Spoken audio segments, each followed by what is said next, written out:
అందరికి నమస్కారం అండి. అందరూ ఎలా ఉన్నారు? బాగున్నారా? నేనండి ఈరోజు మా రాధాకృష్ణ యూట్యూబ్ ఛానల్లో ఏం కర్రీ అంటే ఉల్లిపాయ కోడిగుడ్డు పులుసు కర్రీ చేసి మా ఫ్రెండ్స్ అందరికీ చూపిద్దాం అనుకుంటున్నానండి. ముందుగా గుడ్లు ఉడకబెట్టుకుని పక్కన పెట్టేసుకున్నాను. ఉల్లిపాయ ముక్కలు కోసుకుని పక్కన పెట్టుకున్నాను. స్టవ్ వెలిగించి దాక పెట్టుకుని ఇదిగో కళాయి పెట్టుకుని నూనె వేసాను అనమాట. మరి ఉల్లిపాయ ముక్కలు మగ్గాలి కదా. ఈ ఉల్లిపాయ ముక్కలు ఇందులో ఏం చేస్తానంటే ఒక చిటికెడు పసుపు వేస్తా. ఆయిల్ వేసాను, ఒక చిటికెడు పసుపు వేసాను. ఉల్లిపాయ ముక్కలు ఇలా చిన్నగా కట్ చేసుకున్నాక పచ్చిమిరపకాయలండి ఇలా బారుగా కట్ చేస్తే బాగుంటాయి అన్నమాట. ఉల్లిపాయ ముక్కలు వేసాను కదా, ఇవి బాగా వేగిన తర్వాత ఇందులో ఒక చిటికెడు ఉప్పు వేస్తాను. ఉప్పు కూడా వేసి బాగా వేగిన తర్వాత నెక్స్ట్ ప్రాసెస్ ఏంటని చూపిస్తాను.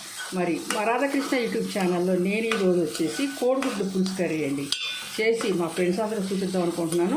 మరి మీరేం చేస్తారు? మా రాధాకృష్ణ యూట్యూబ్ ఛానల్ని లైక్ చేయండి, షేర్ చేయండి, సబ్స్క్రైబ్ చేసుకోండి. మా రాధాకృష్ణ యూట్యూబ్ ఛానల్. ఇది ఉప్పు, గల్లుప్పు కొంచెం ఇట్లా జరిగితే ఉల్లిపాయ ముక్కలు తొందరగా మగ్గుతాయి.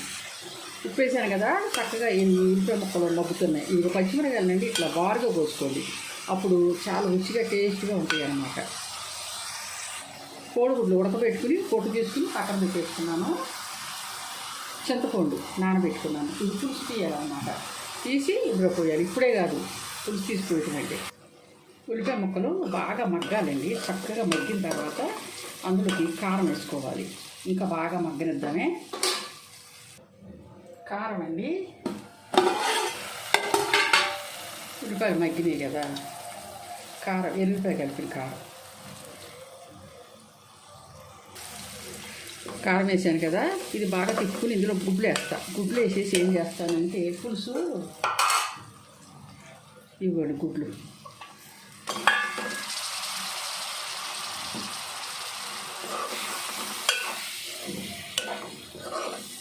బాగా తిప్పేసుకున్న తర్వాత పులుసు పిసికి పోస్తా. గుడ్లు వేసుకుని బాగా తిప్పుకున్నాను కదా. ఇప్పుడు పులుసు పిసికి తీసుకో.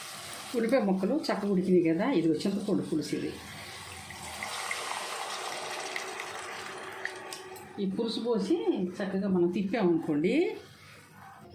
ఇప్పుడు ఇందులో చింతపండు పులుసు నేను పోసాను కదా. ఇప్పుడు చక్కగా గుడ్లు ఇలా తిప్పేసుకుంటున్నాను.